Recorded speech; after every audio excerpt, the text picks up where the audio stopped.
शुरभिशरणं शुरभिशरणं शुरभिशरणं शुरभिशरणं। सर्वेश्वर सच्चिदानंद घन परमात्मा पूज्य गौ माता के विशेष अनुग्रह एवं वात्सल्य से आप हम सबको मानव जीवन का दुर्लभतम प्रसाद संतवाणी सत्संग का सुअवसर मिल रहा है। भगवती गौ माता के विषय में जब कभी भी चिंतन करते हैं तो उनके किसी भी स्तर से किसी भी भाग से चिंतन शुरू होता है तो ऐसा लगता है कि कहीं भी कोई भी उनकी बराबरी नहीं कर सकता। भगवान की इतनी बड़ी सृष्टि है, इसमें 84 लाख योनियों हैं और प्रत्येक योनि में असंख्य प्राणी हैं। उन सभी प्राणियों में अथवा भगवान की 14 भवन, 7 लोक, 9 खंड, कहीं भी कोई भी ऐसा प्राणी नहीं है जो गौ माता की बराबरी कर सके। मनुष्यों में, देवताओं में, उपदेवताओं में, कहीं भी आप देखेंगे कि गौ माता इस धरती पर एक ऐसा अलौकिक और अद्भुत भगवत निर्मित यंत्र है जो पंचभूतों के मर्तपरायण अवशेषों को जीवंत बनाता है, उनमें जीवन का संचार करता है। लेता ही लेता है, देता ही देता है, देता ही देता है, लेता कुछ नहीं। जैसे भगवान सब देते ही देते हैं, लेते कुछ नहीं, केवल प्रेम लेते हैं, ऐसे गौ माता देती ही देती है, केवल आत्मीयता लेती है और कुछ नहीं लेती।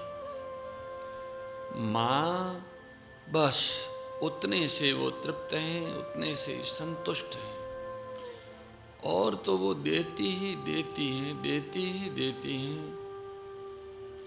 इसलिए हमारे सद्ग्रंथों में एक बात आई है कि कोई साधक साधना करते करते करते बहुत ऊंचे स्तर पर चला गया और किसी दुर्घटना से, संयोग से, देवयोग से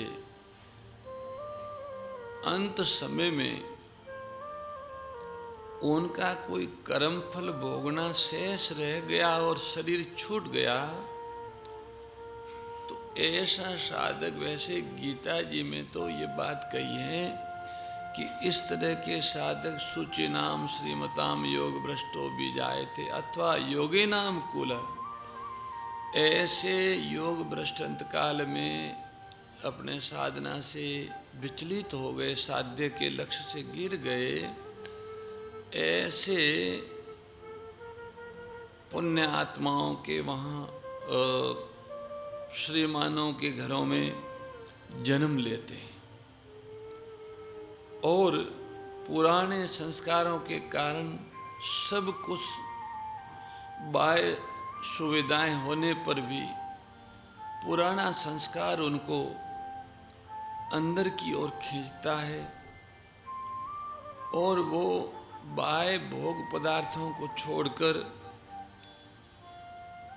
अंतर के उस उद्गम की ओर चल पड़ता है।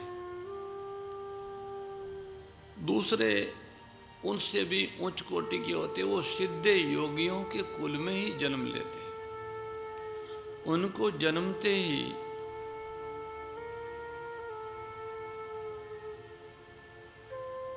संतों की, शुद्ध पुरुषों की प्राप्ति हो जाती है। उन्हें अपने मार्ग पे चलने का साधन मिल जाता है। अभी कल एक बालक आया था सायंकाल, अपने पंडित जी का भांजा था, तो वो 13 वर्ष का है और ऐसे रामचरितमानस पढ़ता है जैसे 60-70 वर्ष का पढ़ रहा हो। ये क्या है? ये पूर्व जन्म का संचित है। अभी वो कक्षा तो पता नहीं 9वीं में था कि हाँ, वो 9वीं कक्षा के छात्र हैं और रामचरितमानस की कथा ऐसे कहता है जैसे कोई बुढ़ा आदमी कहता हो। ऐसा लगता है कि बालक इतनी वार्धक्य की बातें क्यों करता है, पर वृद्ध तो है, वो पहले से उस मार्ग पे चला है। जैसे यात्री चलते चलते चलते थक जाता है, विश्राम करता है और दूसरे दिन फिर चल पड़ता है, तो जितना रास्ता पहले पीछे रह गया उससे आगे वो बढ़ता है। ऐसे ही प्रत्येक जीवात्मा चल रहा है, योनियां बदलती है, रास्ता तो उसका है।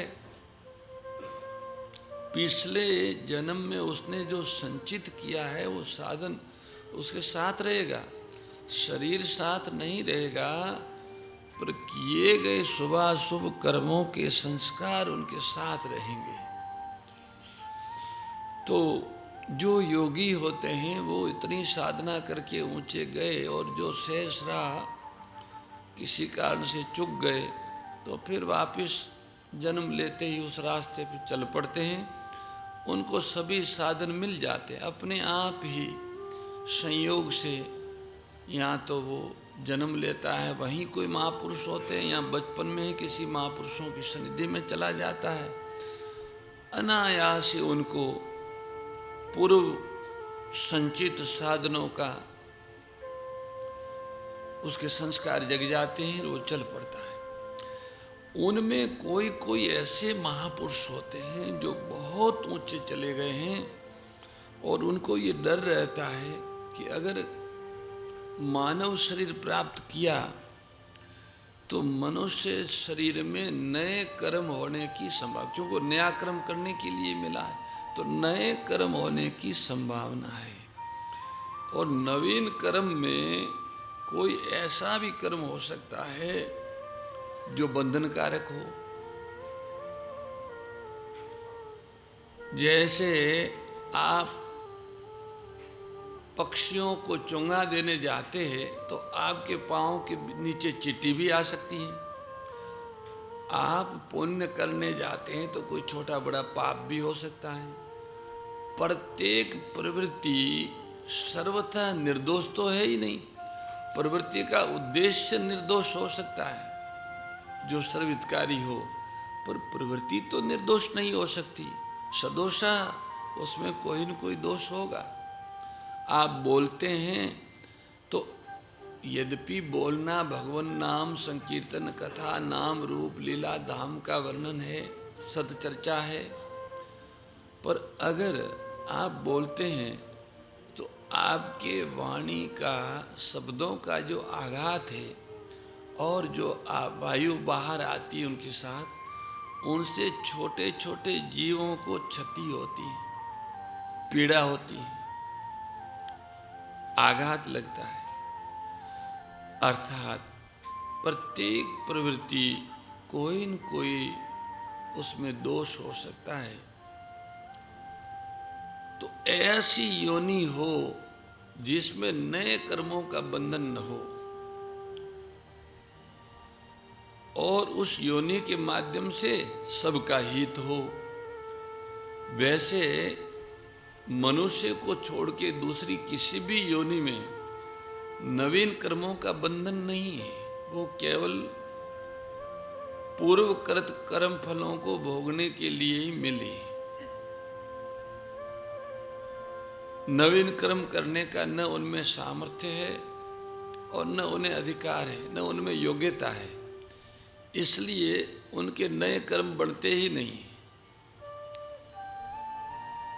पर ऐसा भी नहीं है कि उनके द्वारा सहज जो चेष्टा हो उससे सबका हित हो, ऐसी सब योनियों नहीं। गौ माता का श्री विग्रह ऐसा है कि इनकी चेष्टाओं से, इनके चलने फिरने, बोलने, श्वास लेने, रंभाने, चारा चरने, पानी पीने, समस्त क्रियाओं में परहित ही परहित है। गौओं की श्वास निरांजन है, अनेक प्राणियों को जीवन देती है, देवताओं को तो प्राण ही देती है।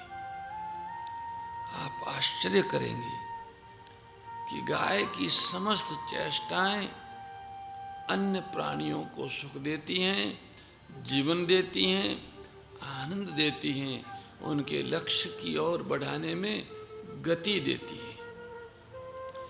इसलिए उन महापुरुषों ने गौ माता की योनि को चुना। छोटा सा कोई कर्म फल भोगना है तो गौ की योनि में चले जाओ, उसमें कर्म फल भोग लेंगे और क्रियाएं जो होगी वो सर्वहितकारी होगी, जो नया कोई बंधन नहीं होगा। इस कारण इस कलयुग में बहुत सारे परमार्थ पथ के साधक पहुंचते पहुंचते पहुंचते चूक जाते हैं। इस कारण वे मानव योनि से डरते हैं, तो वो गौ माता की योनि का आश्रय लेते हैं। और हमने ये देखा कि कई गौएं नर या मादा के रूप में ऐसी ऐसी पीड़ा भोगती है और महीनों तक, वर्षों तक बैठी रहती है। ये वही योगी है जो किसी कारण से अपने उससे वंचित हो गए लक्ष्य से। तो इस योनि में अवशेष कर्म फल को भोग के सिद्ध परम धाम को प्राप्त होते, वो फिर आगे कोई जन्म नहीं पाते। वैसे गौ माता की योनि के बाद में 84 लाख योनियों में घूमते घूमते जीवात्मा जब गौ योनि में आता है तो उसके बाद में उसे मानव शरीर मिलता है। पर ये जो अमुक अमुक आत्माएं गौ शरीर पाकर पूर्वकृत कर्मों के फल को भोग के सिद्ध परम धाम को पधारते हैं, फिर कोई जन्म नहीं लेते। इस तरह से इसका एक प्रमाण ब्रह्म संहिता में है। हमने आपसे एक बार बताया था कि हमको गौओं के घायल और घाव, पीड़ा, हड्डी निकली हुई देखकर महीनों तक वो ऐसे बैठी रहती हैं। वो देख के एक दिन खूब वेदना हुई, खूब व्यथा हुई, उसको हम क्या बताएं। पर उस व्यथा से व्यथित होके हम कुटिया में गए और ऐसे ही हमने गो अंक पलटा तो वहाँ ब्रह्म संहिता का ये उल्लेख आया कि अगर कोई वेद लक्षणा गौ अत्यधिक पीड़ा में होते हुए भी प्राण नहीं छोड़ रही हैं तो उनका कोई अवशेष कर्म है, वो आगे कोई जन्म नहीं लेना चाहते। अगर जन्म लेना चाहते तो आगे भोग लेते, अभी शरीर छोड़ देते। अब वो आगे जन्म लेना नहीं चाह रहे हैं, इसलिए वो ऐसी भयंकर पीड़ा सहन करके भी अब प्राण धारण किए हुए हैं। ये बात कुछ कुछ सिद्ध महापुरुषों में भी देखने को मिलती है, जो आगे जन्म लेना ही नहीं चाहते, गो योनि में भी नहीं आना चाहते। ऐसे कुछ कुछ मानव देहधारी महापुरुष भी इतनी पीड़ाओं से पीड़ित होते हैं कि आप देख नहीं सकते, और वो जीवन मुक्त होते हैं। जैसे हमारे गीता प्रेस के प्रथम संपादक नित्य लीलालीन भाई श्री हनुमान प्रसाद पोदार जी के उदर में ऐसा असह्य दर्द था, पीड़ा थी। उन्होंने स्वयं ने कहा कि कई बार शरीर से असंग रहने की चर्चा हुई, पर आज इस वेदना से ऐसा लगता है कि असंग रहना कठिन हो रहा है, और अगर डॉक्टरों को कोई उपचार देना ही है तो ऐसा उपचार दें जो अब ये शरीर छूट जाए। इतनी जबरदस्त वेदना उनको हो रही थी। प्रसिद्ध संत, बंगाल के प्रसिद्ध संत परमहंस श्री रामकृष्ण देव जी महाराज, उनके घाव की पीड़ा की आपने चर्चा सुनी ही होगी। मवाद किस तरह से निकलता था। वृंदावन के एक सिद्ध संत संभवतः श्री भगवान दास जी महाराज अपने पांव में पड़े हुए घाव से कीड़े बाहर निकलते तो लेके वापस घाव में रखते थे, और वो इतने सिद्ध कोटि के महापुरुष थे कि हाथ से किसी को जल और तुलसी दे देते तो आगे वाले का असाध्य रोग मिट जाता था। पर वो स्वयं ऐसी पीड़ा से पीड़ित थी। हमारी पूज्य बाला सती जी कंठ के कैंसर से पीड़ित थी। ये जो अपने 4-5 महापुरुषों के नाम आपको बताए, इनको आगे तो जन्म लेना नहीं, तो किए हुए कर्म का जो परिणाम है वो 2 तरह का है। पाप का परिणाम दुख है और पुण्य का परिणाम सुख है। निषेध कर्मों का परिणाम प्रतिकूलता है और विहित कर्मों का परिणाम अनुकूलता है। तो जो पुण्य कर्मों का फल सुख है वो तो आप बांट सकते हो, दूसरों को दे सकते हो, पर निषेध कर्मों का फल दुख है, वो बांट नहीं सकते, वो स्वयं भोगना पड़ता है। ऐसा नियम है। तो वो जो निज कर्म है उनको वे इसी शरीर में पूरा करना चाहते हैं। उनके जो पुण्य है वो तो दूसरों को मिल जाएंगे, दूसरे भोग लेंगे, पर निषेध कर्म उसको उन्हें स्वयं भोगना। हाँ, उसका कुछ अंश उनके निंदक भाई बहन ले जाते हैं। जो ऐसे पराई निंदा करते हैं, वो पर निंदक जिनकी निंदा करते उनके दोषों को लेते हैं, दोषों के फल को भोगने में भागीदार बनते हैं। इसलिए अपने यहाँ निंदा को पाप माना कि भाई क्यों पाप कर रहे हो, क्यों बंधन कर रहे हो, बंधन कहाँ है। तो कुछ तो वो ले जाते हैं। महापुरुषों के प्रशंसक है वो तो उनके पुण्य को ले जाते हैं, जो निंदक है वो उनके पाप को ले जाते। उनको न तो पुण्य का फल स्वर्ग चाहिए और अब आगे जन्म नहीं लेना, इसलिए उनके द्वारा कोई निषेध कर्म हुआ है तो उसका भी कोई न कोई भोगने वाला चाहिए। अगर ज़्यादा निंदक नहीं होंगे तो खुद को भोगने पड़ेंगे। इसलिए कई संतों ने तो कहा निंदक नेरो राखिए। तो वो सहयोगी बढ़ाने के लिए कि हमारे निषेध कर्मों का थोड़ा वो भाग ले जाए तो जल्दी क्षय हो जाए कर्मों का, इस कारण ऐसा कहते हैं। तो सज्जनों, ये जो बात है पीड़ा की, अत्यधिक पीड़ा को सहन करते हुए भी उसमें प्राणों को रखना, उसका हेतु यही है कि आगे अब जन्म नहीं होना, इसलिए निज कर्म कृत जो फल है वो इसी में ही भोग लिया जाए। कोई गौ माता की योनि में आके उसे पूरा करके फिर परम धाम को प्राप्त हो जाते हैं।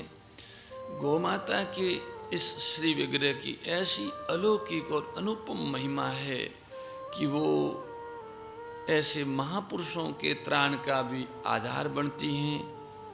सब तीर्थों को पवित्रता देने में और जीवों को तारने में वो अमोघ साधन के रूप में सृष्टि में विद्यमान है।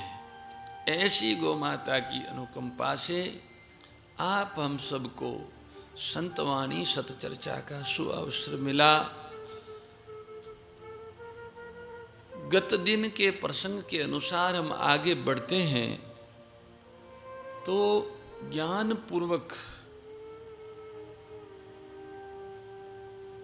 तन से, मन से, बुद्धि से, प्राणों से असंग होना, मेले हुई वस्तुओं से, शरीर से असंग होना, ममता का त्याग करना, असंगता और ममता के त्याग से अहमता और ममता, असंग होना मतलब अहमता का त्याग है। शरीर को, मन बुद्धि इंद्रियों को मिला हुआ जो ढांचा, इसको मैं मानना, अहम मैं ये हूँ, इस अहम का त्याग करना असंगता कहलाता है। यह मैं नहीं हूँ, यह मैं नहीं हूँ, इस तरह से ज्ञान पूर्वक स्वीकार करना, मेरा यह मैं नहीं हूँ और यह मेरा नहीं है। ये अहमता और ममता का त्याग करने से शांति और मुक्ति की प्राप्ति होती है। अहमता, ममता, कामना और आसक्ति का त्याग करने से शांति, समता, स्वाधीनता और मुक्ति मिलती है तथा आस्था, श्रद्धा, विश्वास पूर्वक भगवान की शरणागति स्वीकार करने से भक्ति की प्राप्ति होती है।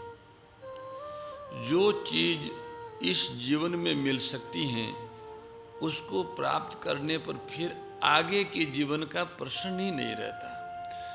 यदि इस मानव योनि का ठीक ठीक लाभ नहीं उठाया तो फिर आगे भोग योनि मिलेगी।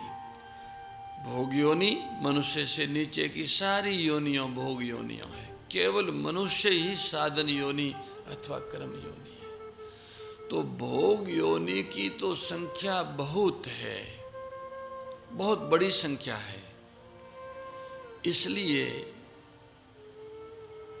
मनुष्य की जिंदगी में यह आज़ादी है हर भाई बहन को कि वो सत्संगी होकर मुक्ति, शांति, भक्ति, सेवा, त्याग और प्रेम का आनंद प्राप्त कर सकता है। इसमें वो पराधीन नहीं है, असमर्थ नहीं है। क्यों नहीं है? इसी जीवन के लिए तो मानव जीवन मिला है। शांति, मुक्ति, भक्ति अर्थात सेवा, त्याग और प्रेम के लिए ही मानव जीवन मिला है। जिसने मानव जीवन दिया है उस परमात्मा का ये संकल्प है कि हर भाई बहन सत्संगी होकर साधन निष्ठ हो जाए, अर्थात शांति, मुक्ति, भक्ति पा जाए। यह मानव को बनाने वाले परमात्मा का संकल्प है। भगवान ने मनुष्य को इसी संकल्प से बनाया है कि वो सत्संग के द्वारा शांति, मुक्ति और भक्ति को प्राप्त कर ले। अब आप कहेंगे कि मानव का बनाने वाला कौन है? जो सृष्टि का मालिक है, जिसने सृष्टि को बनाया है उसी ने मानव को बनाया है। अब आप कहेंगे कि मानव किस कर्म से बनता है? कौन से कर्म का फल है मानव योनि? जिससे सृष्टि का मालिक हमें मानव जीवन देता है वो कौन से कर्म का फल है? इस संबंध में विचार करने से ऐसा ज्ञात होता है कि मानव जीवन किसी कर्म का फल नहीं है। कबूक करी करुणा नर देई, देत ईश बिनु हेतु सने। मानव योनि भगवान ने अपनी ओर से करुणा करके दी है, वो किसी जीव के किसी कर्म का फल नहीं है। भगवान जो अहेतु की कृपा करने वाले हैं, उसने जीव को परम लक्ष्य की प्राप्ति के लिए मानव शरीर दिया है। क्योंकि मानव होने के बाद कर्म करने की स्वाधीनता मिलती है। मानव था ही नहीं तो उसने कोई कर्म स्वाधीनता पूर्वक कोई कर्म किया नहीं। इसलिए मानव से पहले जीवात्मा से कोई कर्म बन नहीं सकते। इस कारण उसके पूर्व कर्मों का फल मानव शरीर नहीं हो सकता। मानव शरीर से पहले कोई कर्म हो ही नहीं सकते। मानव शरीर में ही कर्मों की स्वाधीनता है। बाकी शरीरों में तो केवल भोग भोगने के लिए आते हैं। सभी प्रकृति से बंधे हुए प्राणी हैं, कर्मों में स्वाधीन नहीं है। सबसे पहले जो मानव का जन्म होता है वो तो भगवान की कृपा से ही होता है। बाद में अपने कर्मों के फल से वो आगे जन्म लेगा, पर पहले पहले जब मानव का जन्म हुआ वो भगवान की कृपा से हुआ है। भगवान ने अहेतु की कृपा से मानव जन्म दिया है, वो किसी कर्म का फल नहीं है। हाँ, जब मानव मानवता को भूल जाता है, मानव जन्म पाकर, मानव जीवन पाकर जो मानव मानवता को भूल जाता है, तब वो स्वयं भोग योनि में सुख दुख का भोग करता है, भोग योनि में चला जाता है। फिर प्रभु कृपा से वापिस कभी मानव जीवन मिलता है। आकर 4,84,000 योनि ब्रह्मति ये जीव अविनाशी। फिरत सदा माया कर प्रेरा, काल कर्म स्वभाव गुण घेरा। अपने कर्मों के परिणाम काल और स्वभाव के परवश हुआ ये जीवात्मा मानव योनि से गिर जाता है तो घूमता ही रहता है, घूमता ही रहता है। फिर कभी भगवान की कृपा होती है, उन्हें वापिस मानव शरीर मिलता है। इस दृष्टि से इस मानव जीवन की बहुत बड़ी महिमा है, क्योंकि इसके बनाने वाले ने अपनी कृपा से ही इसे बनाया है। मानव होने की पहचान क्या है? देखो, जिसे अपने साथ होने वाली बुराई का ज्ञान हो जाए, अपने साथ होने वाली बुराई का ज्ञान हो जाए, समझ लो कि वो मानव है। अब आप सोचें, क्या आप लोगों को बुराई का ज्ञान नहीं है? अगर कोई आपके साथ बुराई करता है तो आपको बुरा समझता है, आपका बुरा चाहता है, तो क्या ये बात आपको अच्छी मालूम होती है? अच्छी मालूम नहीं होती। कोई नहीं चाहता कि हमारे साथ कोई बुराई करे, हमको कोई बुरा कहे। इससे ये सिद्ध हुआ कि आपको मानव जीवन मिल गया है। क्यों? क्योंकि आप बुराई को जानते हो। जो बुराई को जानता है उसे इस बात की स्वाधीनता है कि वो बुराई न करे। इस जीवन का सबसे पहला काम क्या है? हम जिस बुराई को बुराई जानते हैं उसको न करें। यही मानव जीवन का सबसे पहला काम है। जिसे बुराई जान लिया उसको दोहराए नहीं। जानी हुई बुराई को न करें, और अगर कर चुके हैं तो उसको दोहराए नहीं। जानने में आ गया है तो बुराई करे ही नहीं, और मान लो बुराई हो गई है तो उसको दूसरी बार दोहरावे नहीं, बार बार न करें, उसे छोड़ दें।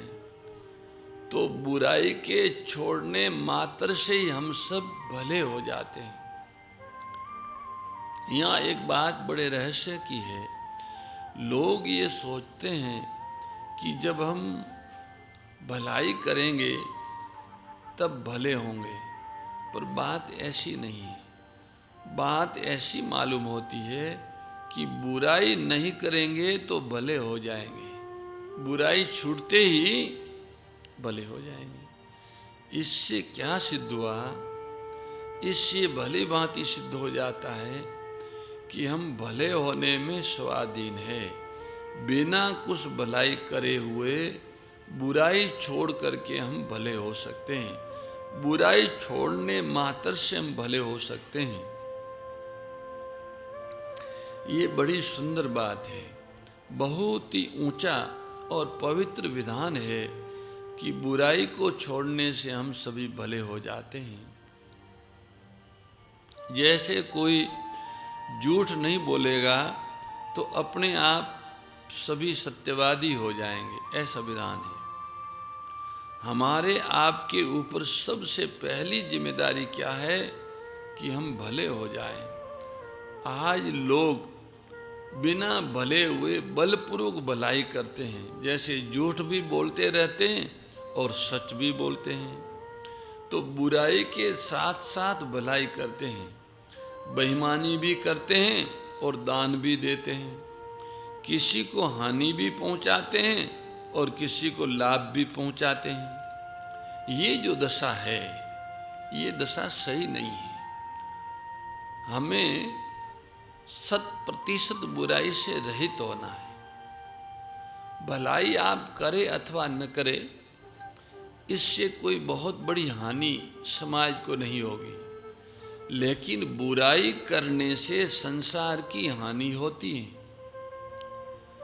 जिससे संसार की हानि होती है, उससे अपनी भी हानि होती है। हम लोग इस बात को भूल जाते हैं, उससे और ये सोचने लगते हैं कि हमने जिसको नुकसान पहुंचाया है उसी का नुकसान होगा, हमारा नहीं होगा। पर ये बात सत्य नहीं है। उसका नुकसान कम होगा और हमारा नुकसान अधिक होगा। हम जिसका नुकसान पहुंचाया है हमने, उसका तो कम होगा और नुकसान पहुंचाने वाले का नुकसान ज़्यादा होगा। क्यों? हमारी सामर्थ्य कम है, इसलिए हम दूसरों को कम नुकसान पहुंचा सकते हैं। लेकिन प्रकृति में सामर्थ्य अधिक है, वह नुकसान पहुंचाने वाले को ज़्यादा नुकसान पहुंचाती है। इसलिए अगर आपको अपनी हानि से बचना है तो बुराई करना छोड़ना होगा, और कोई उपाय नहीं है जो आपको अपनी हानि से बचा सके। आपकी बुराई न करने वाली जो बात है, उसी से आप अपनी हानि से अपने को बचा सकते हैं। अगर ये बात आपकी समझ में आ जाए, ठीक मालूम हो, तो जो हो गया सो हो गया। आगे आपकी कोई हानि न हो, इस बात में आप पराधीन नहीं हैं।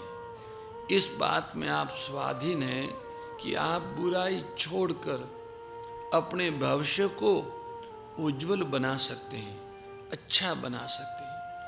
आज से ही आप बुराई को छोड़ देंगे तो आपका भविष्य अच्छा बन जाएगा। बुराई न करने से आपका जो भविष्य है, आगे आने वाला जो जीवन है, वो बहुत अच्छा हो सकता है। और कोई उपाय नहीं है जिससे हम अपने आगामी जीवन को अच्छा बना सकें। एक ही उपाय है कि वर्तमान जीवन में, अभी हाल में, अपने जानते हुए कोई भी बुराई नहीं करें, तो भविष्य में हमारी कोई हानि नहीं होगी। कहीं भलाई बन गई तो लाभ होगा। भलाई के अभिमान और फल को छोड़ दिया तो आप मुक्त होंगे, भक्त होंगे। अब ये तीनों बातें आपके सामने हैं। आप जब बुराई नहीं करेंगे, इतने मात्र से आप भले हो जाएंगे। फिर आपके द्वारा अपने आप यथाशक्ति भलाई होगी। जितनी चाहे उतनी नहीं कर सकते, लेकिन कुछ न कुछ जरूर भलाई होगी आपके द्वारा की हुई भलाई का। अगर आप अभिमान छोड़ देंगे और उसका फल भी नहीं मांगेंगे तो आप मुक्त हो जाएंगे। आप जानते हैं दूसरा जन्म कब होता है? बुराई भलाई का फल भोगने के लिए ही जन्म होता है। बुराई छोड़ दें और भलाई का फल न चाहे तो जन्म क्यों होगा? मनुष्य होने के बाद अगर आप मुक्त नहीं हुए, अगर आप भक्त नहीं हुए, तो दूसरा जन्म जो होगा वह बुराई भलाई का फल भोगने के लिए होगा।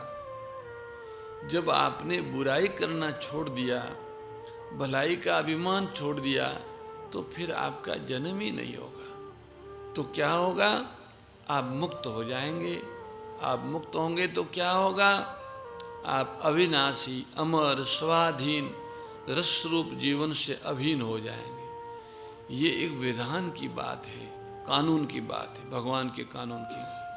तो विधान का अनादर करना अपने द्वारा अपना विनाश करना है। तो हमने आपके जीवन का विधान आपके सामने रख दिया कि भाई बुराई छोड़कर भले हो जाओ, भलाई का अभिमान और फल छोड़कर मुक्त हो जाओ और मुक्त होकर भक्त हो जाओ। ये आपके जीवन का विधान आपके सामने। तो भलाई होने से सुंदर समाज का निर्माण हो जाता है और विश्व शांति का प्रश्न हल हो जाता है। जैसा कि हमने निवेदन किया, जब तक हर भाई बहन के जीवन में ये क्रांति नहीं आएगी कि हम मनुष्य हैं और मनुष्य होने के नाते हम जानी हुई बुराई नहीं कर सकते, हम की हुई बुराई नहीं दोहरा सकते, तब तक विश्व शांति का प्रश्न हल नहीं हो सकता। जब तक हम की हुई बुराई को दोहराए नहीं, जानी हुई बुराई को छोड़े नहीं, तब तक विश्व शांति का प्रश्न हल नहीं होगा।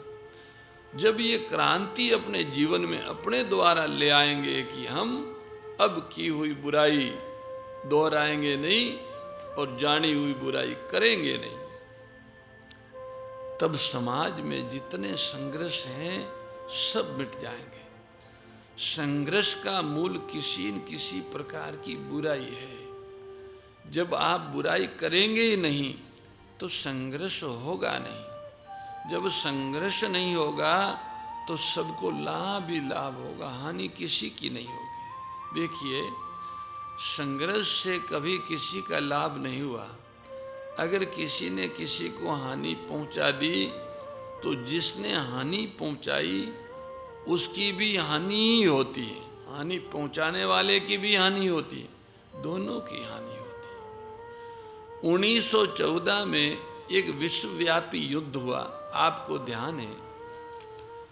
उन दिनों अंग्रेजों का इतना बड़ा राज्य था, संसार में एक कहावत थी कि इनके राज्य में सूर्य अस्त नहीं होता। वो संसार के इतिहास में पहले नंबर की पावर थी, इतना बड़ा राज्य था उनका। हालांकि उस लड़ाई में अंग्रेज सरकार विजय हुई, पर वह पहले नंबर की जो शक्ति थी वो नहीं रही। हिटलर ने बहुत बड़ा युद्ध किया, अंत में वो भी बर्बाद हो गया। तो दोनों तरफ हानि हुई। ऐसे इतिहास को देखो, त्रेता में अत्याचारी रावण की हार हुई, राम विजय हुए। द्वापर में महाभारत हुआ, अनीति करने वाले कौरवों की हार हुई और मिटे। इससे क्या सिद्ध हुआ? लड़ाई से कभी किसी को लाभ नहीं हुआ। लड़ाई क्यों होती है, इस पर गौर किया जाए तो साफ मालूम होता है कि जब समाज में सुखियों की संख्या कम हो जाती है और दुखियों की संख्या बढ़ जाती है, सुखियों में उदारता नहीं रहती और दुखियों में त्याग नहीं रहता, तब लड़ाई होती है। 100% न कोई सुखी होता है न कोई दुखी होता है। किसी न किसी अंश में हम सभी सुखी और दुखी होते हैं। यानी सर्वांश में कोई सुखी या दुखी नहीं होता, थोड़ा सुख और थोड़ा दुख सभी के जीवन में होता है। ऐसा भी होता है कि किसी के जीवन में दुख का भाग ज़्यादा होता है और सुख का भाग कम होता है, किसी के जीवन में सुख ज़्यादा है और दुख कम है। पर सर्वांश में कोई न तो सुखी है और न कोई दुखी है। तो जीवन में दो ही बातें रहेगी, जिस अंश में हम सुखी है उस अंश में हम दूसरों की सेवा करेंगे, और जिस अंश में हम दुखी हैं उस अंश में सुख की आशा का त्याग करेंगे। ऐसा करने से सुखी और दुखी के बीच एकता हो जाती है। जब सुखी और दुखी के बीच एकता हो जाती है तो फिर संघर्ष कैसे होगा। दूसरी बात यह है कि जैसे सुखी को उदार होना चाहिए, ऐसे दुखी में त्याग भी आना चाहिए। क्योंकि अगर त्याग नहीं आएगा तो आपको जितना मिलेगा वो कम मालूम होगा। जब कम मालूम होगा तो आपके मन का क्षोभ नहीं मिटेगा, क्रोध नहीं मिटेगा। जब मन का क्षोभ और क्रोध नहीं मिटेगा तो पहले मन में द्वंद्व होगा, फिर बाहरी लड़ाई होगी। ये जो लड़ाइयाँ होती है वो एकदम बाहर से नहीं होती, पहले लड़ाई मन में होती है। एक दूसरे को बुरा समझते रहते हैं, गैर समझते रहते हैं, एक दूसरे को हानि पहुंचाने की सोचते रहते हैं। जब हमारे मन की ये दशा होती है तब आगे चलकर एकदम बहुत बड़ी बाहरी लड़ाई शुरू हो जाती है। बहुत दिनों की बात है, एक सज्जन आकर कहने लगे कि कल हमारे अमुक पड़ोसी के साथ हमारे लड़के का झगड़ा हो गया। हमने तो पड़ोसी को कोई नुकसान नहीं पहुंचाया, कभी नहीं पहुंचाया था। हमने कहा ये हो नहीं सकता कि तुम्हारा कोई कसूर न हो और लड़ाई हो जाए। आप एक बात बताओ, आपके मन में उस पड़ोसी के प्रति कोई खिलाफ आवाज़ उठती थी क्या? कोई बुरा ख्याल आता था क्या? तो कहने लगे कि स्वामी जी, जब वो अकड़ कर चलता था, जवानी के जोश में मालूम पड़ता था, तो ऐसा मन में आता था कि देखो कितना ऐंठ कर निकलता है, इसे नीचा दिखाना चाहिए। तो हमने कहा तुम्हारे उस ख्याल ने ही उसके मन में बुरा ख्याल मजबूत कर दिया और लड़ाई हो गई। आज एक देश दूसरे देश को, एक वर्ग दूसरे वर्ग को, एक व्यक्ति दूसरे व्यक्ति को किसी न किसी रूप में बुरा समझता रहता है, गैर मानता रहता है। उस मानी हुई गैरियत का ये नतीजा होता है कि आपस में झगड़ा हो जाता है। आपने ये विचित्र बात भी देखी होगी, जब दोनों अच्छी तरह मिट जाते हैं तब समझौता करने का सोचते हैं। अच्छी तरह पिट जाते हैं, धन भी बर्बाद हो जाता है, समय भी बर्बाद हो जाता है, फिर कहते अब आओ राजीपा करते, समझौता करते। तो ऊपर से तो समझौता करते हैं और भीतर से ये सोचते रहते हैं कि जब कभी मौका मिलेगा तब खूब नुकसान पहुंचाएंगे। ऊपर से समझौता और अंदर से दूसरी बात, ये असुरपना है। संतवाणी ने ये बात बताई कि अगर आप गंभीरता से देखेंगे तो सबसे बड़ा द्वंद्व मन और बुद्धि के बीच में होता है। मन और बुद्धि दोनों में संघर्ष होता है। मान लो मन कहता है कि आम खाएंगे और बुद्धि कहती है कि आम खाओगे तो बारिश होगी इसलिए नुकसान होगा, वर्षा होने के बाद आम नहीं खानी चाहिए, आम में कीड़े पड़ जाते हैं और वो बीमारी भी उत्पन्न करते हैं। अब मन कहेगा आम खाना, दशहरी आम है, खट्टा नहीं है। बुद्धि कहेगी नहीं खाओगे तो नुकसान होगा। तो मन और बुद्धि के बीच में झगड़ा हो गया। ऐसे घर में पत्नी कहती है ऑफिस से आकर कि वो कहाँ चले जाते हैं, घर में बहुत देर से आते हैं, इस बीच में कहाँ जाते हैं इतनी देर। उसके मन में पति की बुराई दिखाई देती है। पति सोचता है कि जब मैं घर आता हूँ तो आते ही वह कोई न कोई फरमाइश करती रहती है, कभी हंसकर नहीं मिलती, बैठती और नहीं कुछ पूछती प्रेम से, मैं थक कर आया हूँ, पर वो कोई न कोई अपनी जरूरत बताती रहती है और कुछ नहीं तो बच्चों का ही झगड़ा सुनाती रहती है। तो ये निवेदन कर रहे थे कि जीवन में, परिवार में, समाज में ये जो संघर्ष होता है वो एकदम नहीं हो जाता। हमारे आपके मन में ही वो लड़ाई पहले पैदा होती है। अगर हमारा आपका मन इस बात को मान ले कि भाई किसी न किसी नाते हम सब एक है। जैसे सोचिए, जब एक ही सूर्य हम सबको प्रकाश देता है तो सूर्य के नाते हम सब एक हो गए। एक ही हवा सबको सांस लेने देती है तो हवा के नाते एक हो गए। एक ही जल सबकी प्यास बुझाता है तो जल के नाते एक हो गए। एक ही भूमि पर हम सब रहते हैं तो भूमि के नाते एक हो गए। देश के नाते एक हो गए, वर्ग के नाते एक हो गए, गांव के नाते एक हो गए, कुटुंब के नाते एक हो गए। ये आप नहीं कह सकते कि कोई ऐसा है जिससे हमारा कोई संबंध नहीं है, यानी सभी हमारे अपने नहीं है, ऐसा आप नहीं कह सकते। ये बात अलग है, कोई माँ बाप के नाते सहोदर भाई बहन हैं, तो कोई चचेरे भाई बहन हैं, तो कोई गांव के नाते से भाई बहन हैं, कोई देश के नाते से, कोई जाति के नाते से, कोई संसार के नाते से। पर सच बात तो ये है कि अगर आप भगवत विश्वासी हैं तो परमात्मा के नाते हम सब एक हैं, आत्मा के नाते हम सब एक हैं, सत्य के नाते हम सब एक हैं। ये जो मानव जीवन की विशेषता है कि मानव सभी को एक मान सकता है, उसके लिए सब एक है।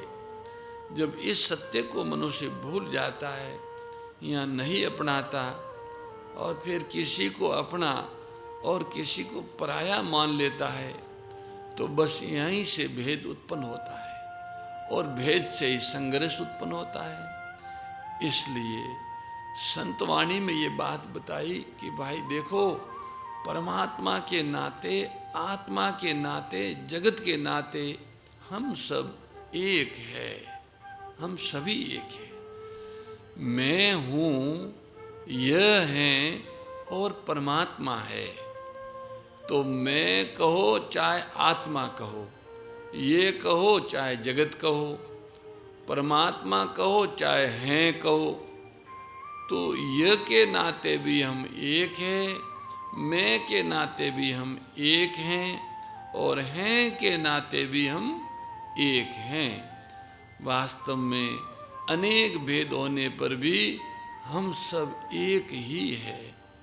इस मूल सत्य को अगर हम स्वीकार कर लें कि हम सब एक है तो अपने अपने के साथ किसी के मन में बुराई करने की बात नहीं आती। देखिए, हम सोच ही नहीं सकते कि वो कैसा है, भगवत भक्त है, कैसा हक प्रस्त है, कैसा खुदा प्रस्त है, जो किसी को गैर मानता हो, किसी से कुछ आशा रखता हो। देखिए, खुदा प्रस्त कहो, हक प्रस्त कहो या भगवत भक्त कहो, कौन होता है? जो सभी को अपना मानते हुए सभी की सेवा में भाग लेता है, वो ही भगवत भक्त होता है।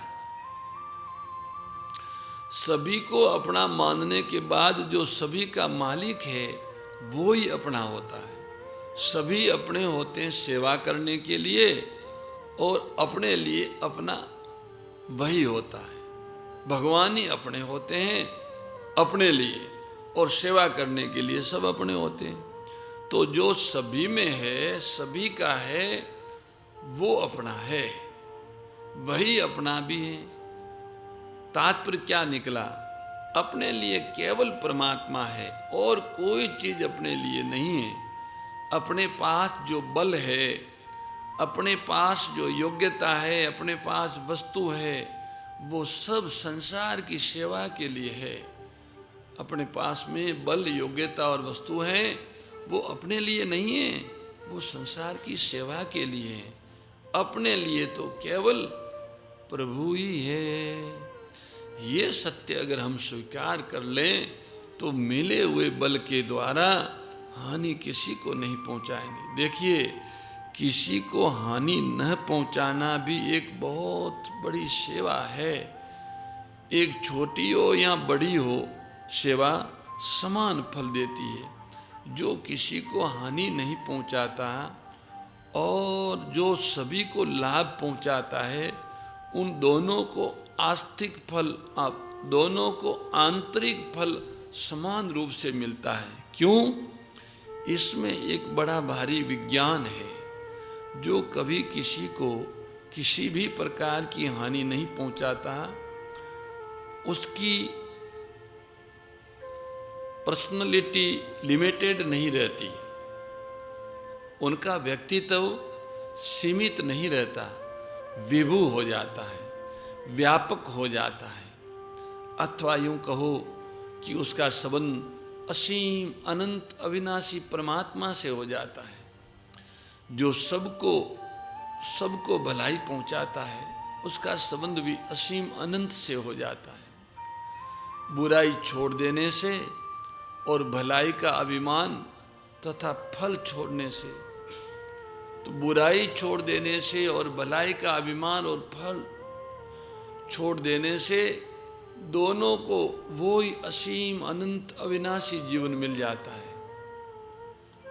भलाई करने वाले को और बुराई छोड़ने वाले को। अब आप सोचें, किसी के पास बल बिल्कुल न हो, ऐसा भी कोई नहीं है जिसके पास बल नहीं है। उसके द्वारा क्या कोई बुराई हो सकती है? अगर कोई बल ही नहीं है तो बुराई कैसे होगी? जिसके द्वारा बुराई नहीं हो सकती, वह क्या बुरा रह सकता है? नहीं रह सकता। तो जो बुरा नहीं रह सकता, वह भला हो जाता है। एक बात और भी है, बुराई रहित होना जितनी बड़ी सेवा है, भलाई करना उतनी बड़ी सेवा नहीं है। बल्कि ये कहना चाहिए कि भलाई करना तो जो बल आपके पास है उसके संग्रह का प्रायश्चित मात्र है, और बुराई न करना असली पुरुषार्थ है। इस दृष्टि से बुराई न करना बहुत बड़ी चीज है। भलाई करना तो ऐसा समझिए जैसे हमारे पास अंजीर रखे हुए हैं और वो खराब हो रहे हैं, इसलिए बांट दो। अंजीर रखने का प्रायश्चित हुआ बांटना। भाई फल रखे थे और बिगड़ रहे हैं तो अभी बांट दो, नहीं तो बिगड़ जाएंगे।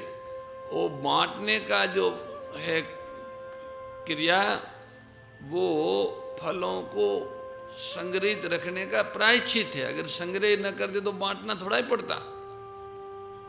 कोई लाता उसी समय बांट देते, पर अब 2 दिन 3 दिन रहा, बिगड़ रहा है। तो ऐसे जो अपने पास बल है उसके द्वारा भलाई करना तो ऐसा ही है जैसे पड़े हुए फल अगर नहीं बांटेंगे तो बिगड़ जाएंगे। ऐसे अगर सामर्थ्य है और उसका सदुपयोग नहीं होगा तो दुरुपयोग हो जाएगा। वो कोई बड़ी भारी बात नहीं है। खुद खा नहीं सकते हैं तो बांटेंगे, और क्या करेंगे? भाई इतने फल तो खा नहीं सकते सारे, बांटेंगे। तो हम ये निवेदन कर रहे थे कि सबसे बड़ा आदमी, जिसको सुपरमैन कहे या अति मानव कहे, वो कौन है? जिसके जीवन में किसी प्रकार की बुराई नहीं है, वह सबसे बड़ा आदमी है। किसके जीवन में बुराई नहीं होती? जो सचमुच कभी किसी से कुछ नहीं चाहता। किसी को 2 भागों में बांट लो, ये और वह। ये माने संसार और वह माने परमात्मा। तो जो संसार और परमात्मा से कुछ नहीं चाहता, उसके जीवन में बुराई पैदा नहीं होती। बुराई कब पैदा होती है? जब हम संसार से कुछ चाहते हैं। आप कहेंगे महाराज, हमने तो महात्माओं को भी भिक्षा मांगते देखा है, रोटी खाते देखा है, उन्हें भी रोटी चाहिए।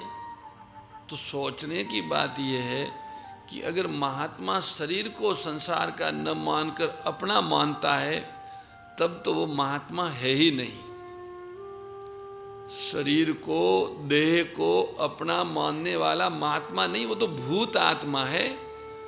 पंचभूतों की देह को मैं मानता है अथवा मेरा मानता है, तो वो महात्मा नहीं है। तो देह को अपना मान के अगर कोई कार्य कर तो महात्मा नहीं, तब तो भाई, अथवा आप ये मानिए कि सब कुछ परमात्मा का न मानकर अपना मानता है, वो भी महात्मा नहीं है। शरीर को अपना मानता, मैं या मेरा मानता है, वो भी महात्मा नहीं है। और संसार और शरीर को भगवान का नहीं मानता, वो भी महात्मा नहीं है।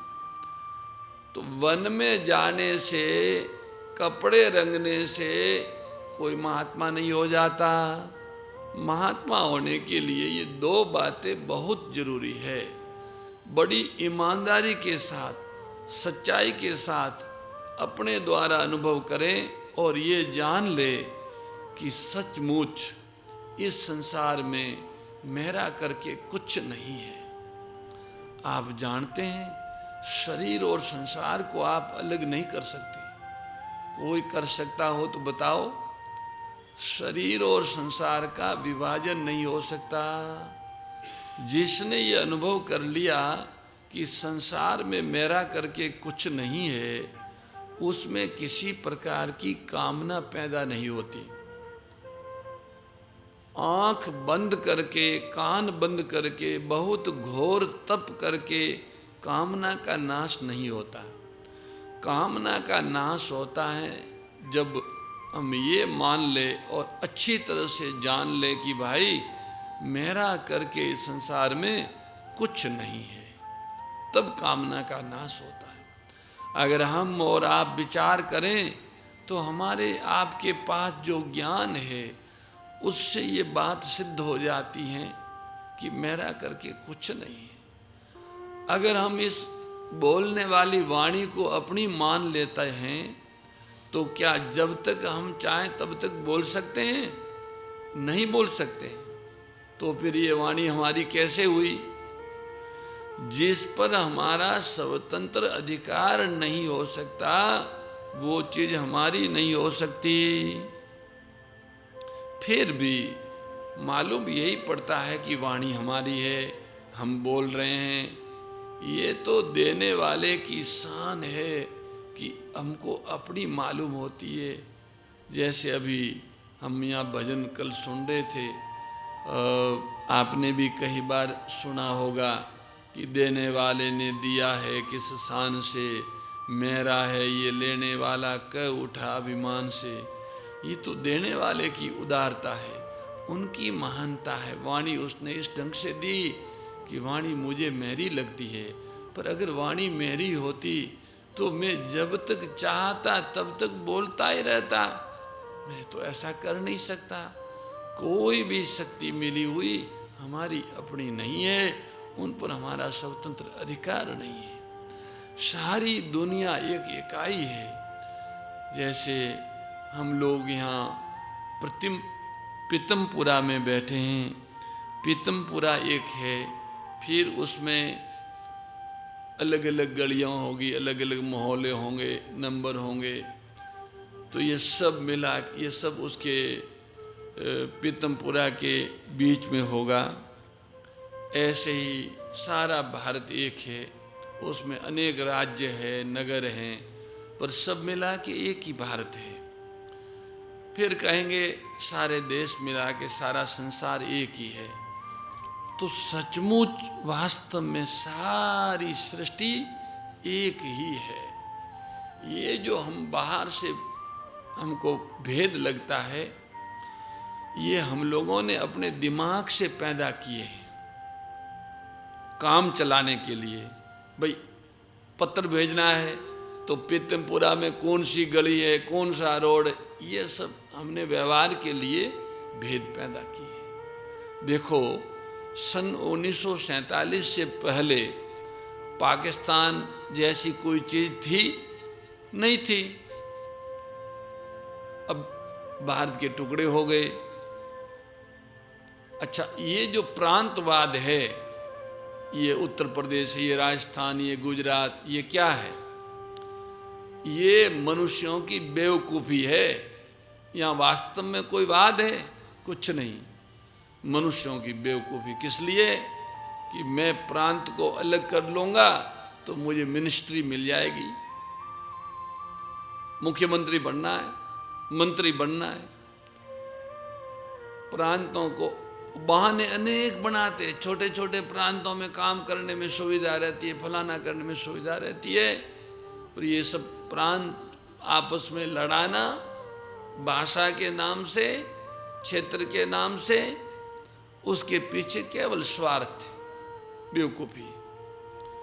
तो अपने सुख भोग के लिए इस एक दुनिया में हम अनेक प्रकार के भेद पैदा करते हैं, अपने पद के लिए, अपनी सुविधा के लिए, अपनी सत्ता की भूख मिटाने के लिए बंटवारा कर लेते हैं। वास्तव में सत्य क्या है? संसार एक है, परमात्मा एक है, और संसार को जानने वाला, परमात्मा को मानने वाला मानव भी एक ही है। अब सोचो मानव कितना बड़ा है। अगर आप मानव हो तो आप कितने बड़े हुए। सारे संसार को आप जानते हो, परमात्मा को आप मानते हो। अच्छा ये तो बताओ, संसार आपको जानता है क्या? नहीं जानता। अच्छा, क्या परमात्मा ने ये ऐलान किया है कि तुम अलग हो? नहीं किया।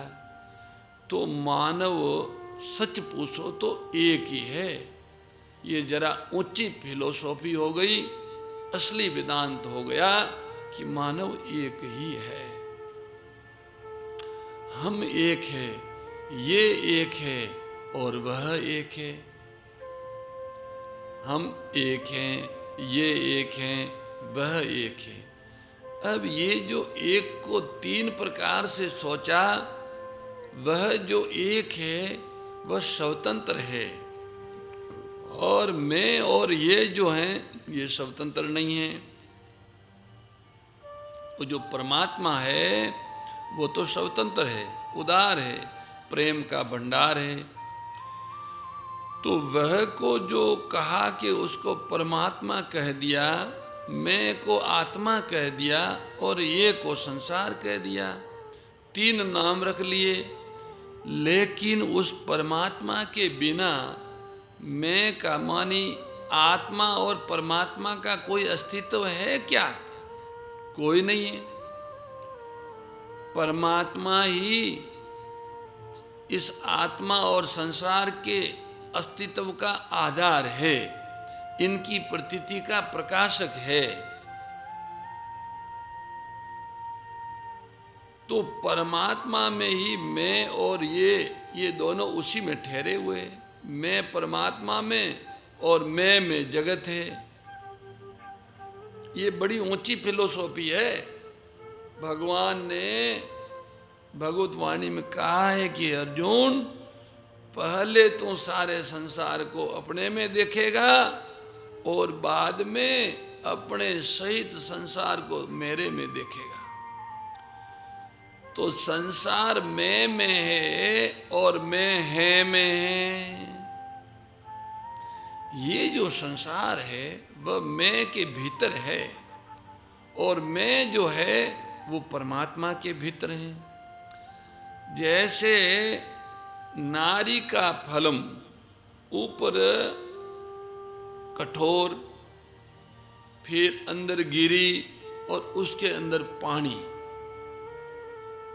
उसके अंदर पानी, इसी तरह मैं में संसार संसार में और मैं है में इस तरह टिका हुआ है। परमात्मा एक है। जैसे आप कहते हो मैं हूं, तो मैं एक है और मैं दुनिया को जानता है, परमात्मा को मानता है। तो मैं, दुनिया और परमात्मा, ये तीनों अलग अलग करके देखे हैं क्या? आत्मा, जगत और परमात्मा तीनों को अलग अलग करके किसी ने देखा है? नहीं देखा। जब हम दुनिया को देखते हैं तो अपने से अपने को दुनिया से अलग करके देखते हैं क्या? हम भी दुनिया के अंदर ही होते हैं, नहीं देख सकते। तो हम अपने में ही दुनिया को देखते हैं। ऐसे ही परमात्मा में ही हम अपने को देखते हैं। दुनिया में भी हम अपने को देखते हैं और परमात्मा में भी हम अपने को देखते हैं। तो दुनिया बदलती हुई दिखती है, मिटती हुई दिखती है, और परमात्मा अविनाशी, अपरिवर्तनशील है, मिटने वाला नहीं है, बदलने वाला नहीं है। जो मिटने वाला नहीं होता, वास्तव में उसी की सत्ता होती है। इसका मतलब क्या हुआ? परमात्मा में ही मैं और यह भाषित होता है, प्रतीत होता है। जैसे सीप में चांदी प्रतीत होती है। सीप चांदी जैसी लगती है, पर वो चांदी होती नहीं।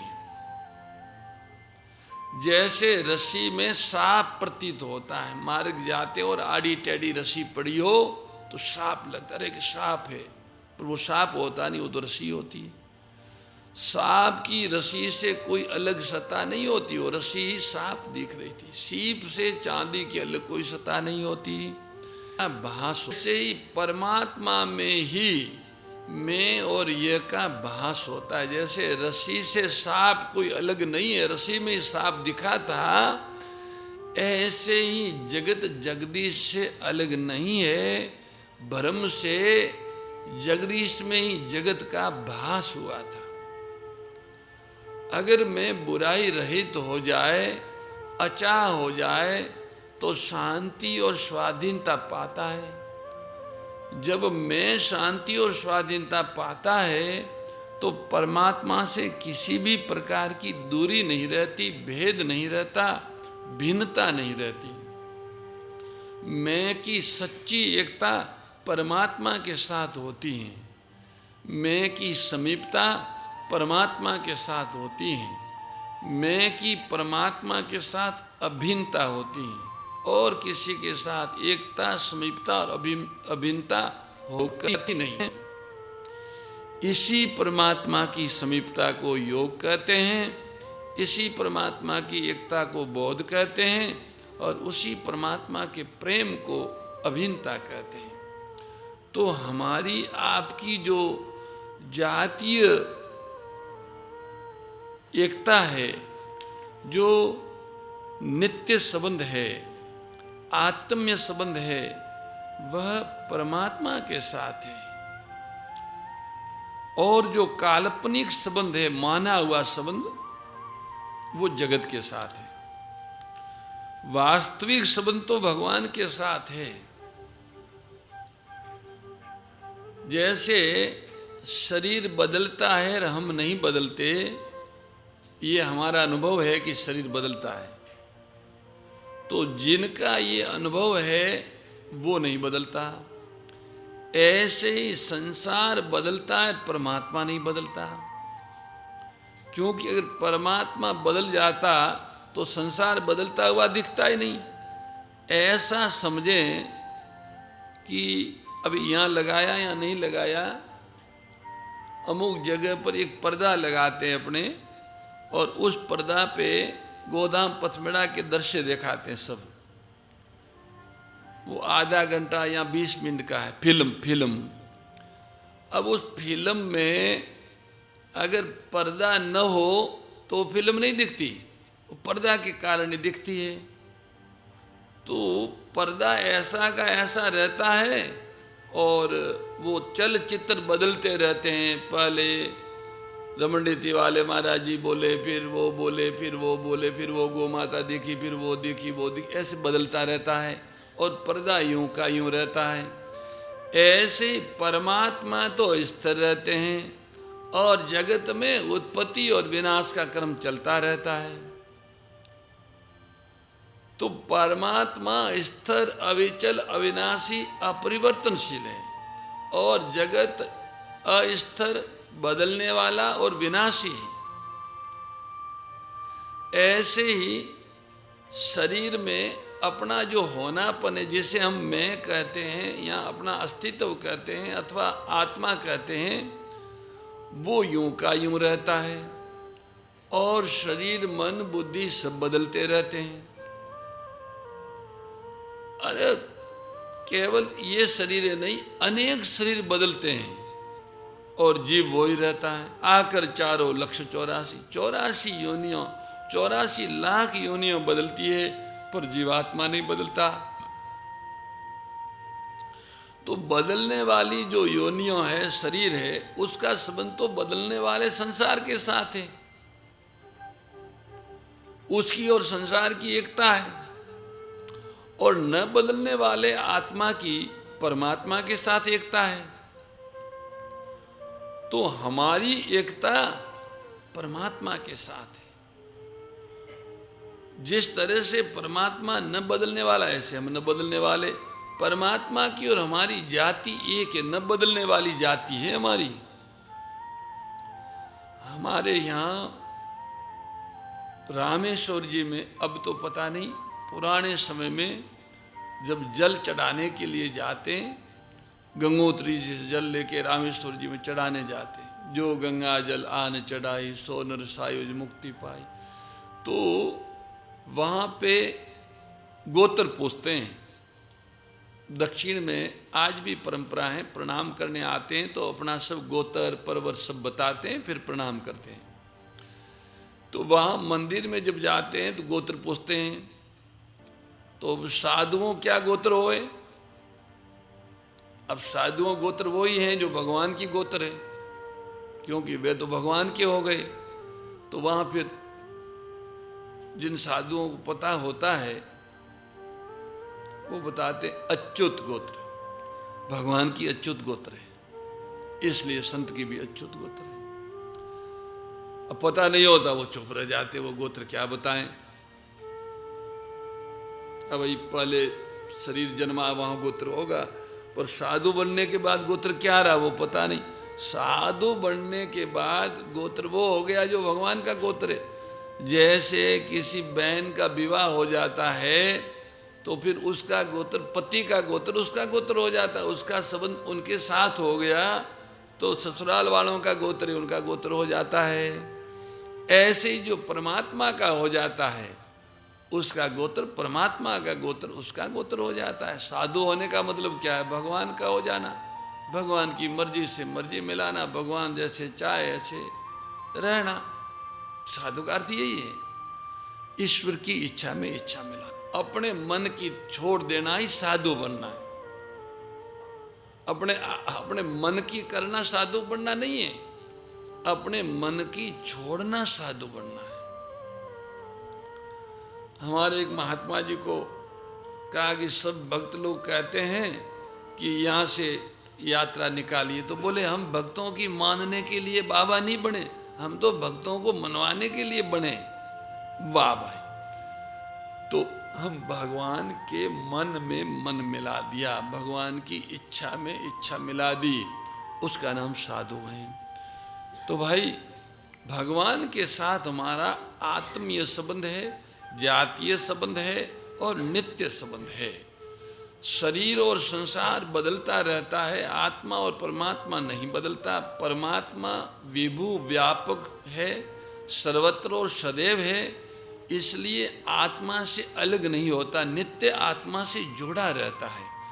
और आत्मा का आत्मा होने से वो अत्यंत आत्म्य है। तो जातीय संबंध, नित्य संबंध और आत्म्य संबंध, ये तीन प्रकार के संबंध आत्मा के परमात्मा से हैं, ये वास्तविक है। और संसार के साथ काल्पनिक संबंध है, मैं अमुक जाति का हूँ, अमुक वर्ण का हूँ, अमुक आश्रम का हूँ, अमुक देश में जन्मा हूँ, ये जो संबंध है ये शरीर को लेके ये काल्पनिक संबंध है। क्यों? क्योंकि शरीर तो उत्पन्न और नष्ट होने वाला है और तुम अनुत्पन्न हुए हो, तो तुम्हारा और शरीर का वास्तविक संबंध है ही नहीं, काल्पनिक संबंध है, माना हुआ संबंध है। तो वो जगत के साथ में जिसके साथ हमारा काल्पनिक संबंध है उसकी सेवा करनी है। जगत के साथ हमारा काल्पनिक संबंध है तो हमें जगत की सेवा करनी है और सब प्रकार की बुराई से रहित होकर, सब प्रकार की बुराई से रहित होकर जगत की सेवा करनी है। और जिसके साथ हमारी वास्तविक एकता है, प्रभु के साथ, भगवान के साथ में हमारी वास्तविक एकता है, उससे हमें प्रेम करना है। सब प्रकार की कामना और ममता को छोड़ के भगवान से प्रेम करना है और सब प्रकार की बुराई का त्याग करके भलाई का अभिमान छोड़ के संसार की सेवा करनी है। दो ही बातें हैं, बुराई रहित होकर संसार की सेवा करें और ममता कामना को तोड़कर परमात्मा से प्रेम करें। संसार की सेवा और परमात्मा से प्रेम ये क्या है? ये हमारा और आपका स्वरूप है, ये हमारा आपका अस्तित्व है। हम संसार के सेवक और परमात्मा के प्रेमी होकर रहे। जैसे हनुमंत लाल जी कहते हैं कि मैं सेवक सचराचर रूप स्वामी भगवंत, मैं सेवक हूँ और चराचर स्वरूप जो कुछ है वो मेरे स्वामी भगवान हैं। सेवक और भक्त, ये ही साधक का वास्तविक स्वरूप है। यहाँ तो सेवक बन के रहो, यहाँ भक्त बन के रहो, भगवान के प्रेमी बन के रहो, जगत के सेवक बन के रहो। अब आप देखिए, सेवक जो होता है उसमें सेवा की सत्ता होती है और प्रेमी जो होता है उसमें प्रेम की सत्ता होती है। तो प्रेमी और प्रेम, सेवा और सेवक, ये एक ही चीज है, अलग अलग नहीं है। जब प्रेमी संसार के रूप में प्रभु को देखता है तो सेवा करता है, और जब प्रेमी प्रभु के रूप में प्रभु को देखता है तो प्रेमी होता है। भगवान के जगदीश के ये रूप है। जगदीश जब जगत के रूप में प्रकट होते हैं तो जगदीश का जो भक्त होता है वो उनकी सेवा करता है। जगदीश जब गोमाता के रूप में प्रकट होते हैं तो भगवान का प्रेमी होता है, वो उस रूप में उनकी सेवा करता है। और जब जगदीश अपने मूल रूप में, परमात्म रूप में, अंतर्यामी रूप में होते हैं तो उनसे प्रेम करता है। अब देखो,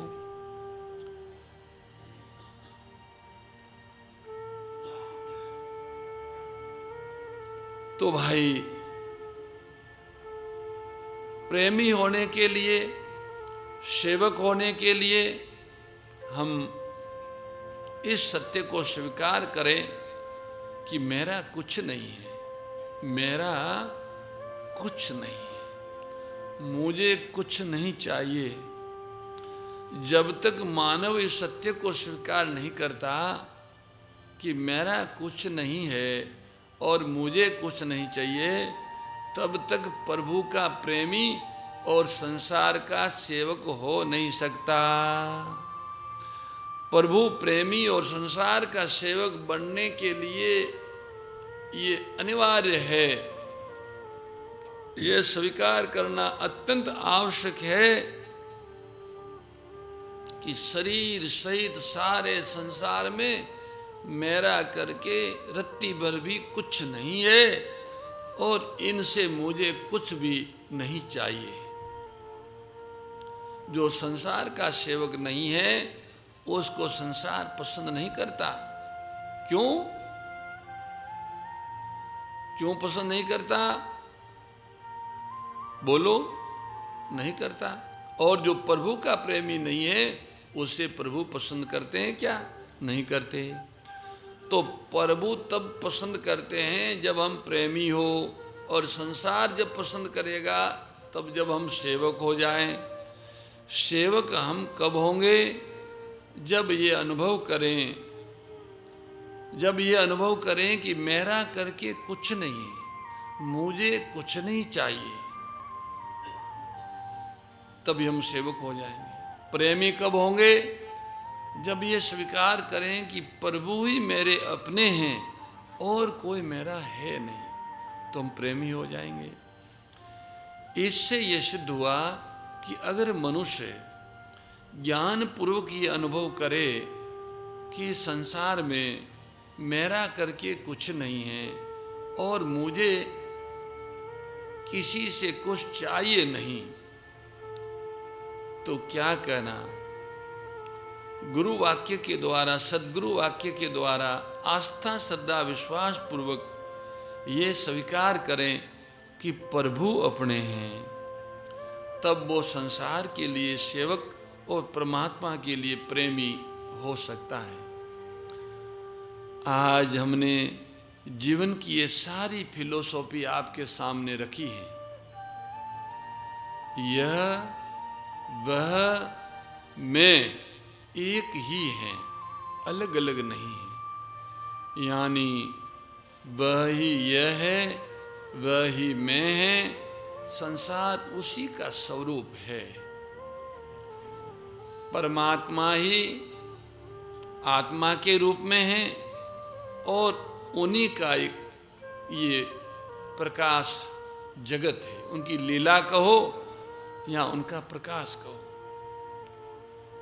यह वह और मैं, ये मानी संसार, वह मानी परमात्मा और मैं मानी जो है सो है मानव।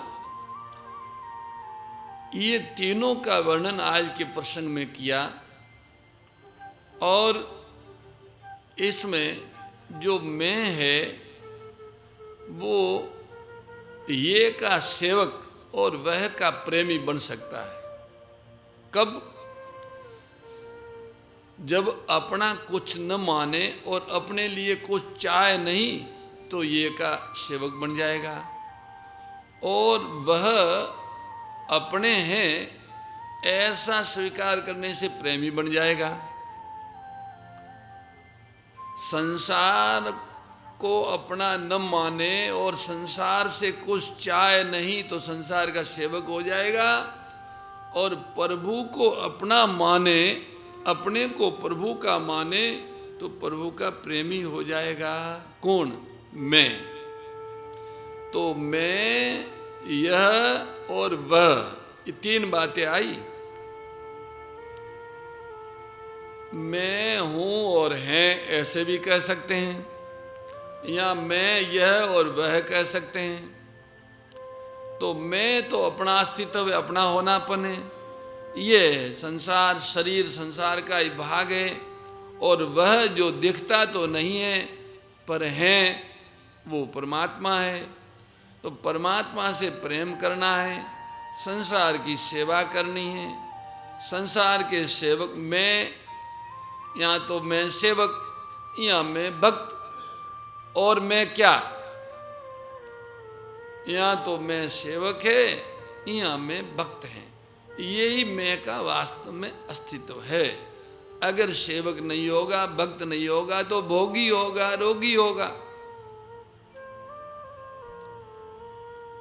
अगर राम नहीं होगा हृदय में, तो काम होगा।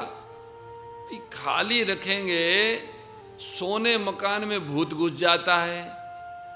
ऐसे हृदय अगर भगवान से रहित है, भगवान की भक्ति से प्रेम से रहित है, तो वहाँ अहंकार रूपी वैताल पैदा होगा। और वो अहंकार का तो काम ही भोग है, और भोग का परिणाम मोह, और मोह का परिणाम पतन है। इसलिए सज्जनों, हृदय प्रभु प्रेम से भरा रहे और शरीर सेवा में लगा रहे, तथा बुद्धि विवेक के प्रकाश से आलोकित रहे। यही मानव का सुंदर स्वरूप है। विवेक के प्रकाश में अपने नित्य स्वरूप का भान बना रहे, प्रेम से भरा प्रेम की गंगा लहराए हृदय में और तन सेवा में लगा रहे। ये इसका मानव जीवन का उद्देश्य यही है, इसीलिए मिला है। और इससे क्या होगा? सेवा से परम शांति मिलती है। मतलब मेरा कुछ नहीं है, मुझे कुछ नहीं चाहिए, बुराई रहित होकर सेवा करने से मनुष्य को परम शांति का अनुभव होता है। बुराई रहित होकर भलाई का अभिमान त्याग दें तो वो मुक्ति का अधिकारी बन जाता है और सुने हुए प्रभु को अपना मानने से वो भक्ति का अधिकारी बन जाता है। भक्ति एक ऐसा अनुपम रस है, शब्दों में उसे कोई कह नहीं सकता, पर उसकी आवश्यकता सबको है।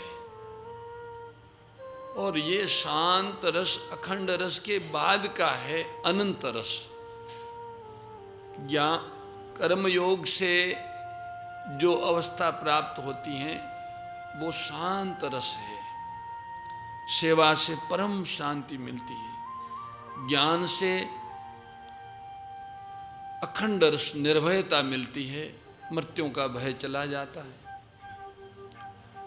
और समर्पण से अनंत रस मिलता है, जिसे भक्ति कहते हैं, प्रेम कहते हैं। मनुष्य तीनों को पा सकता है, एक एक करके पा सकता है, और एक को पाने के बाद दोनों अपने आप आ जाते हैं। संपूर्ण रूप से सेवा में लग जाए, बदले में कुछ चाहे नहीं, तो उसे परम शांति जिसे योग कहते हैं वो मिल जाता है। और परम शांति का भोग न करें तो उसे अखंड प्रकाश मिल जाता है। अखंड प्रकाश को अपना आहार न बनाए तो उसे अनंत रस प्रेम मिल जाता है। तो योग, बोध और प्रेम, अब ये मनुष्य की बनावट और रुचि पर निर्भर है। कोई शांत होकर बैठ जाता है, कोई असंग होकर निर्भीक होकर देह गेह से को भूल जाता है, और कोई प्रभु प्रेमी बनकर सबको अपनाता है। पर हाँ, ये जो प्रेम का स्तर है वो अहम रूपी अणु को अनंत में मिलाता है। शांत रस अखंड रस में अहम रूपी अणु जीवित रहता है। योग और बोध में अहम रूपी अणु जीवित रहता है। कर्म योग और ज्ञान योग की स्थिति में अहम परिच्छिन्न बना रहता है। पर जो प्रेम है, समर्पण है, भक्ति है, उसमें वो अहम रूपी अणु ही प्रेम बनके प्रेमास्पद में विलीन हो जाता है। वो परमात्मा का आहार बनता है। वो अहम रूपी अणु ईश्वर का आहार बनके उसमें समाहित होता है। इसलिए सज्जनों, ये भारतीय दर्शन की, हिंदू सनातन दर्शन की अनुपम देन है कि वो जहाँ से अखंड और शांत रस आ रहा है, उस स्रोत का उपकार समझ के अपने आप को उनके प्रति समर्पित कर देते हैं। मानी योग और बोध के बाद एक और ऊंचा स्टेज है, उसकी ओर संकेत करने का, उसकी ओर चेतना को ले जाने का जो सामर्थ्य है वो सनातन दर्शन में ही है। बाकी दर्शन योग और बोध यहाँ ही रुक जाते हैं। कोई योग में रुक जाते हैं, कोई बोध तक पहुँचते हैं। पर ये ईश्वर प्रेम का जो स्तर है ये तीसरे स्तर पे हैं। भगवान ने गीता जी पूरी सुनाने के बाद अंत में ये बात कही है कि सारी बातें मैंने कर्म योग की, ज्ञान योग की, भक्ति योग की सुनाई, सुनकर आपका मोह नष्ट हुआ या नहीं हुआ। अब मेरे मन में एक बहुत गहरी और गुप्त बात है, अत्यंत गुप्त हैं, तुम मेरे अपने हो, इसलिए वो बात भी हम तुम्हें बता देते हैं। और उन्होंने बताई कि तुम इधर उधर हाथ पांव मारना छोड़ दो और एकमात्र परमात्मा का आश्रय ले लो, शरण हो जाओ, तुम्हारा सारा कार्य अपने आप होगा। ये हम सब जीवों के लिए संकेत है। हम सब आस्तिक है। हम आस्तिक होने के नाते ये हम अविकल्प रूप से स्वीकार करें कि हमारे प्रभु अभी मौजूद हैं। अभी मौजूद प्रभु के शरण होके शांत हो जाएं, शरणागत हो जाएं। इतना होने से आगे का काम प्रभु स्वयं करते हैं, ऐसी उन्होंने प्रतिज्ञा की है। पूज्या गौ माता एवं सद्गुरु परमात्मा से प्रार्थना है कि हम सभी नित्य वर्तमान में रहने वाले सर्वेश्वर परमात्मा के शरणागत होके अपने आप को उसमें विलीन कर दें। इसी सद्भावना के साथ आज की सत्चर्चा को यहाँ विराम देते हैं। नाम संकीर्तन और प्रार्थना पूर्वक। शूरभिशरणं शूरभिशरणं